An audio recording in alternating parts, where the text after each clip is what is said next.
Yo, what's going on guys? Jin here. This is my take on the Ball Lightning build for Season 2 of Diablo 4. I've been using this build for a couple of weeks now, testing out different options, and it's a more defensive variation that can still clear relatively fast and deal with all content. Tier 100 Nightmare Dungeons, the Butcher, Uber Duriel, Uber Lilith, and anything on the overworld, etc.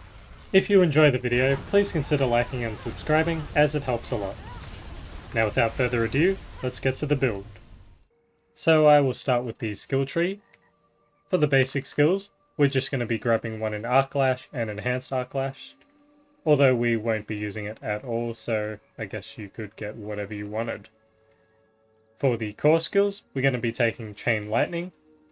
And we're going to be taking Destructive Chain Lightning, so when Chain Lightning critically strikes, it has a 30% chance to form a crackling energy. That will be important for our build. We're also going to take 2 in Devastation, and 3 in Elemental Dominance, so our Mastery skills deal 9% increased damage when cast above 50 mana, and also the core skills. Then for our defensive skills, we're going to be taking 1 in Flame Shield, with Mystical Flame Shield, for that mana cost reduction while it's active. We're going to take 5 points into Teleport, and get Shimmering Teleport, so after teleporting we get 30% damage reduction for 3 seconds. Then we are going to take Ice Armor, and we're going to go with Mystical Ice Armor, so damage against vulnerable enemies contributes 50% more to Ice Armor's barrier, and barrier is going to be very integral to our build. Then we're going to take 1 in Frost Nova, and then we're going to go for Mystical Frost Nova, so guaranteed vulnerable for 4 seconds, 6 seconds against bosses.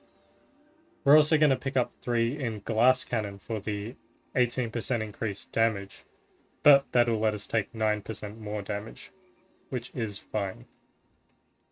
Then for our Conjuration skills, we're going to just grab 1 in Align the Elements, and that's mostly just to get to Mana Shield. We're going to put 3 ranks into that, so every time we spend 100 mana, we gain 21% damage reduction, which is huge.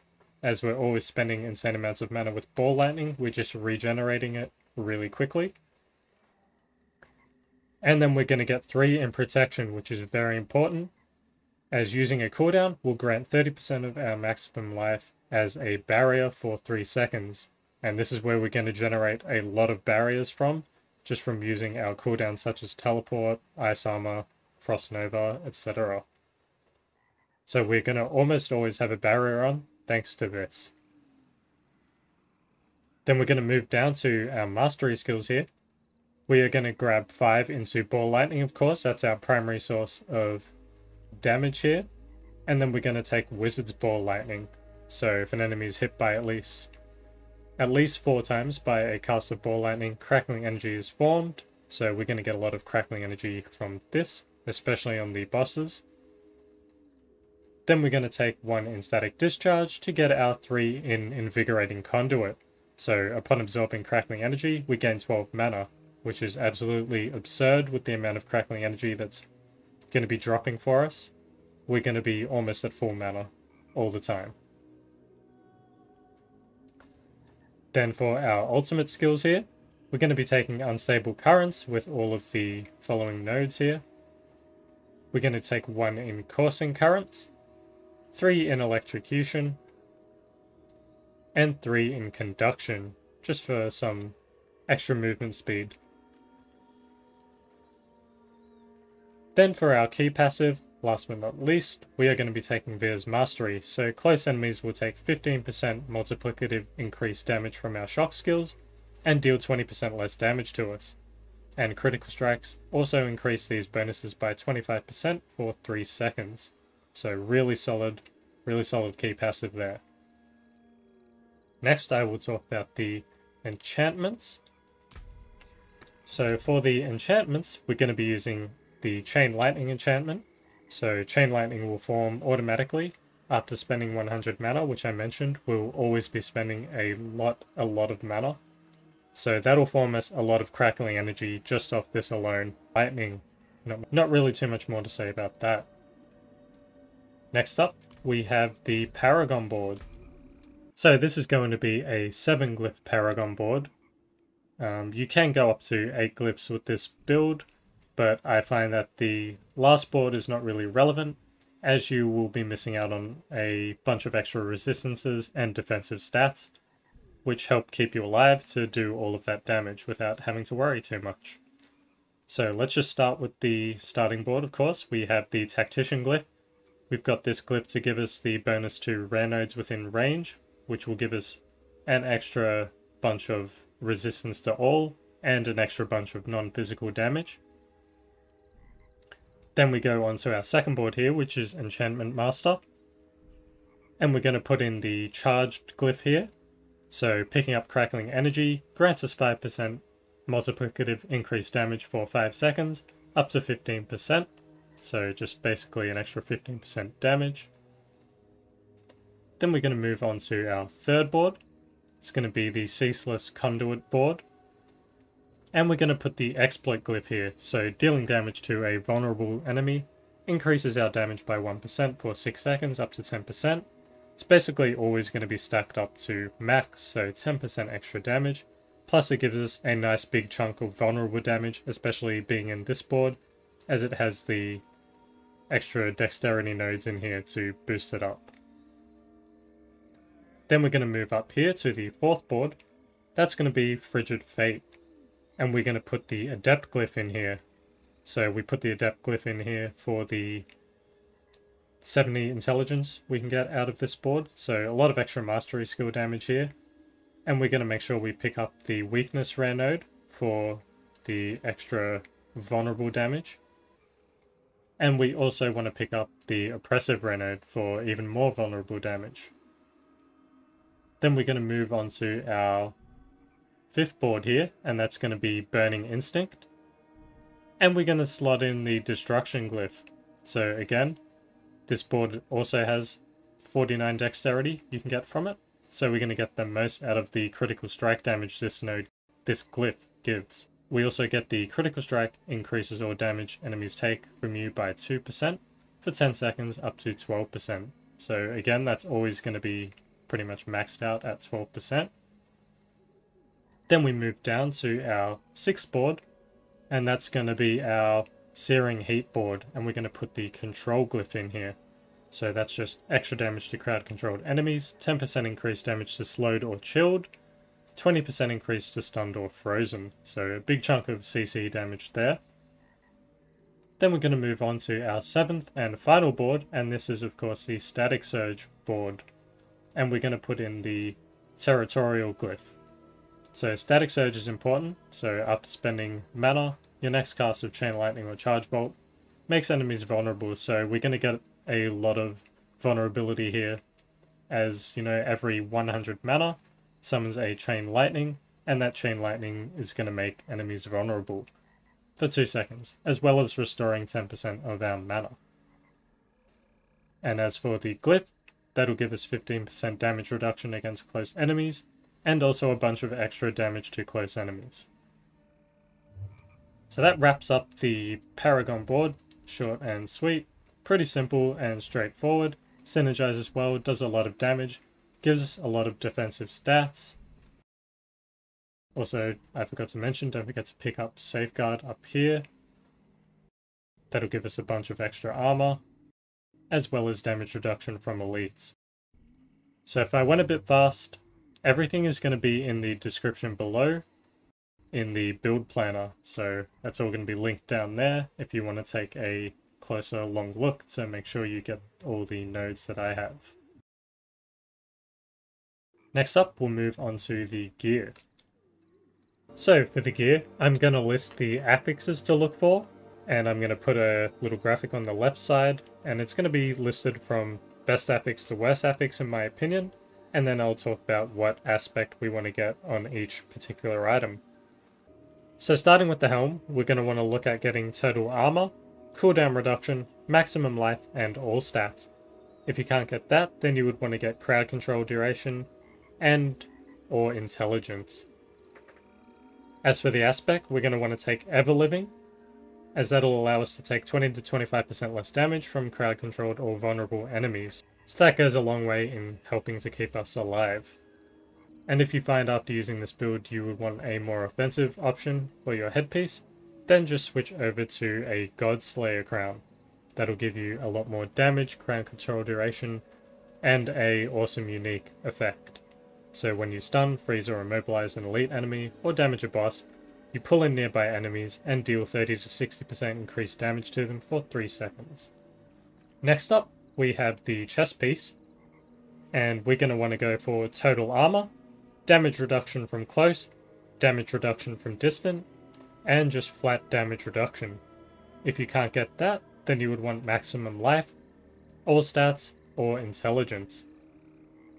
As for the aspect, we're going to put disobedience here, so that's going to give us a 0.6 to 1.1% increased armor boost for 4 seconds when we deal any form of damage. And the amount of instances of damage we do with this build is insanely high, so it's almost always going to max out pretty much immediately in big groups of enemies. So that is an insane amount of armor and tankiness for us. As for the gloves, we're going to be using gloves with critical strike chance, attack speed, critical strike chance against injured, and all stats. If you can't get those 4 affixes I mentioned, then you would want to go for intelligence, plus to chain lightning or damage to injured. As for the aspect, we're going to be using Storm Swell, so that's going to give us 21 to 30% increased damage to vulnerable enemies while we have a barrier. Pretty straightforward there. Next up we have the pants. We're going to be using the unique Tybalt's Will, so that gives an incredible amount of damage, as well as maximum resource, potion capacity, and damage reduction from close. But most importantly, we deal an extra 20 to 40% increased damage while unstoppable and for 4 seconds after. Also, when we become unstoppable, we gain 50 of our primary resource, so that does a lot to help keep our mana up high, as well as giving us a lot of damage for being unstoppable, which happens very often with this build. Now if you can't get Tybalt's Will, then you would want to use pants with total armor, damage reduction from close, damage reduction from distant, and ranks of ball lightning. If you can't get that stuff, then just get maximum life or damage reduction on there as well. Next up we have the boots. I'm using Esu's Heirloom here. I did try Flicker Step and I did try Penitent Greaves as well, but I think Esu's Heirloom is the best out of the 3, so this will give us extra movement speed upon killing an elite, critical strike damage, as well as mana cost reduction. Plus we get a nice unique modifier. Our critical strike chance is increased by 20 to 30% of our movement speed bonus, so basically go fast, crit more. Now if you don't have any of these unique boots, you would want to use something like this, boots with maximum evade charges, and for the affixes you would want to get movement speed, mana cost reduction, all stats, and ranks into teleport. If you can't get those, then get something like intelligence and dodge chance.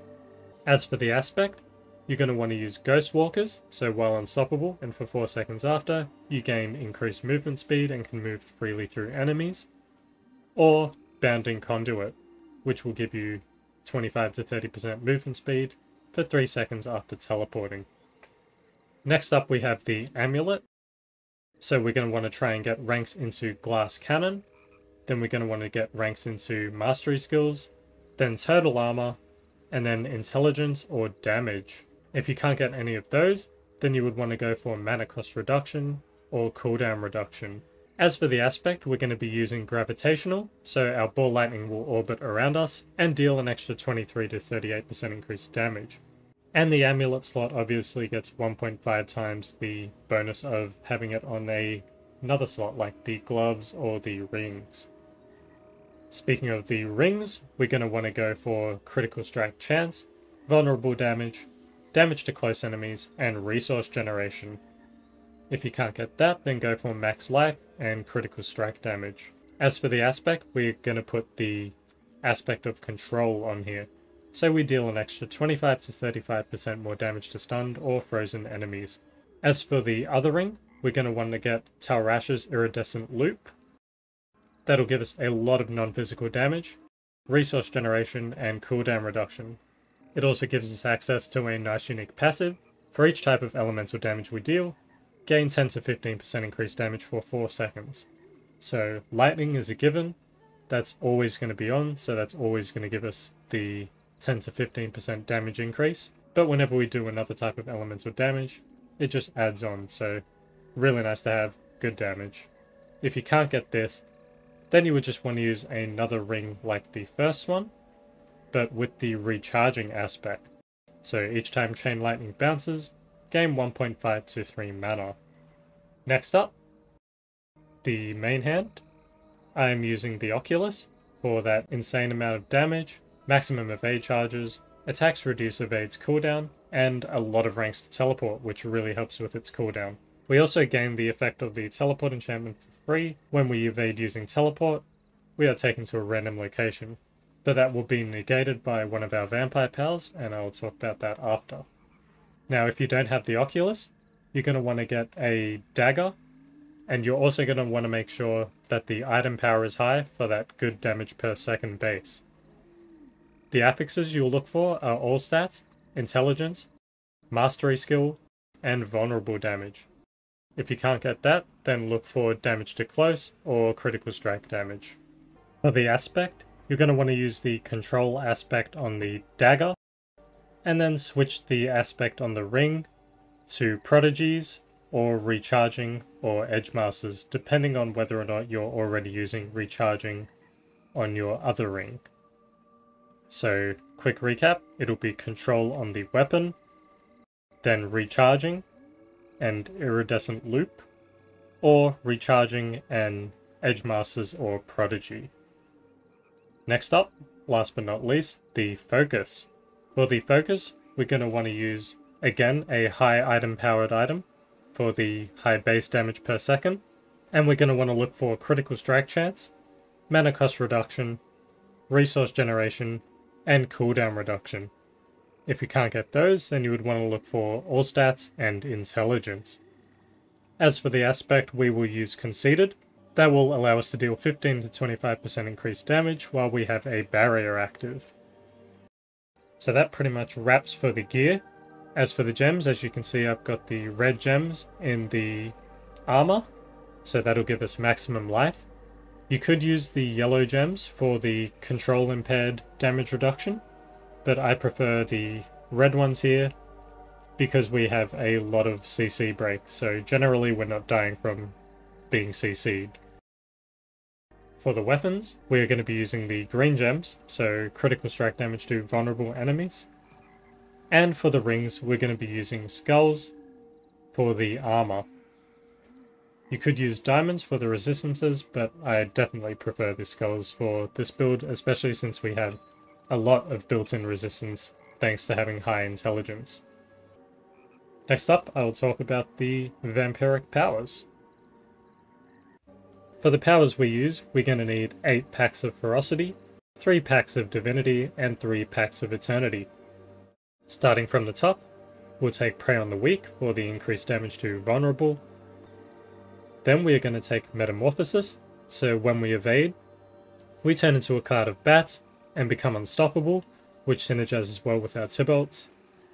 And that also cancels the Oculus unique effect that will teleport us to a random location. It will just allow us to pick where we want to go, just like a normal evade. Next up we have Ravenous, so up to a 20% chance to increase our attack speed by 40% of our total movement speed. Then we are going to take Domination. We deal extra 24% increased damage to enemies stunned, immobilized, frozen, or feared. If they're also injured and not an elite, they're instantly killed. And then last but not least, we have Sanguine Brace. So when we kill an enemy, fortify for 6% of our base life. While we have more fortify than half of our max life, you gain 8% critical strike chance. So this makes us quite a lot more tankier than we would be without it, as well as giving us a nice critical strike bonus. So that's it for the Vampiric powers, and not really much else to talk about with this build. So I will leave you with some footage of clearing a tier 100 Nightmare Dungeon. If you did enjoy this build or get some information out of it, please like and subscribe to the channel, as it really means a lot and helps out a bunch. Thanks a lot for watching, and I'll see you in the next video. Bye!